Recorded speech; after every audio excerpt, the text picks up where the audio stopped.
Bonjour tout le monde, Francine Sainte-Marie, ça me fait plaisir de vous retrouver. Pour ceux qui ne me connaissent pas, je vous invite à visiter mon site francinesaintemarie.com et vous allez découvrir que je suis une coach intuitive en développement personnel et spirituel. Et aujourd'hui, je veux vous raconter une belle métaphore, la métaphore des deux loups.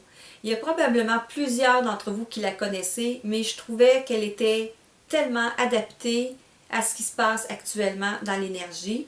Parce que, vous savez, depuis à peu près 4 mois, 4 à 6 mois à peu près, il y a énormément de gens que je rencontre. Ça peut être mes clients, ça peut être des gens, des amis, des connaissances, dans des relations d'affaires.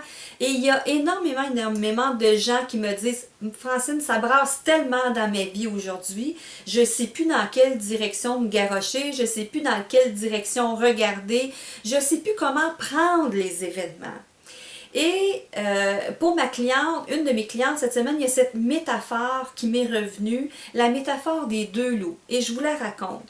Donc, cette métaphore, c'est une métaphore qui vient d'une tradition indienne. Vous savez, ils se transmettent l'information de génération en génération en se racontant des histoires. Et en même temps, il y a plein de leçons d'apprentissage de la vie à l'intérieur de tout ça. Donc, c'est un vieux chef Cherokee qui est en train de jouer avec son petit-fils. Et il lui explique comment, dans l'homme, à l'intérieur de l'homme et même à l'intérieur de lui-même, il y a souvent deux loups qui sont en train de se battre intérieurement. Et que de ces deux loups-là, il y en a un. Il y en a un qui est le mauvais loup, celui qui est en colère, celui qui est jaloux, qui est frustré, qui fait de l'apitoiement sur lui-même, qui n'a aucune indulgence envers les autres et qui voudrait toujours gagner, toujours être le plus fort et prendre toute la place. Et de l'autre côté, il y a le bon loup. Alors ce loup qui est dans la joie, qui est dans le calme, dans la sérénité, qui est dans l'amitié, qui est dans la compassion, qui est dans l'indulgence envers lui-même et envers les autres et qui voit à travers tout ce qui se passe toujours le bon côté des choses et ce qu'il y a de nouveau et de bon à apprendre pour lui.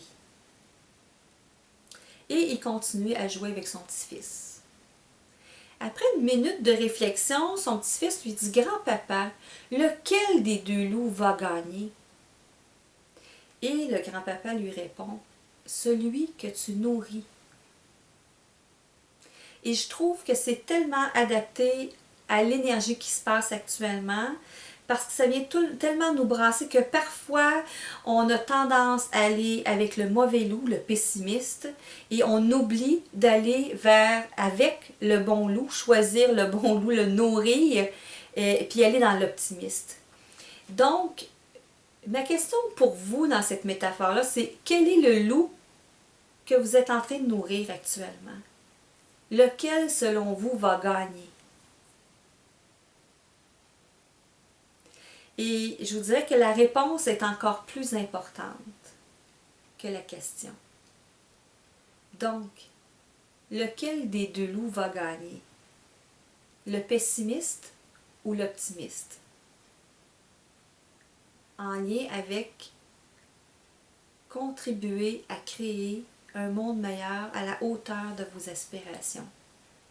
Lequel des deux loups va gagner? Lequel nourrissez-vous? Et je vous laisse là-dessus. Je vous souhaite une excellente semaine.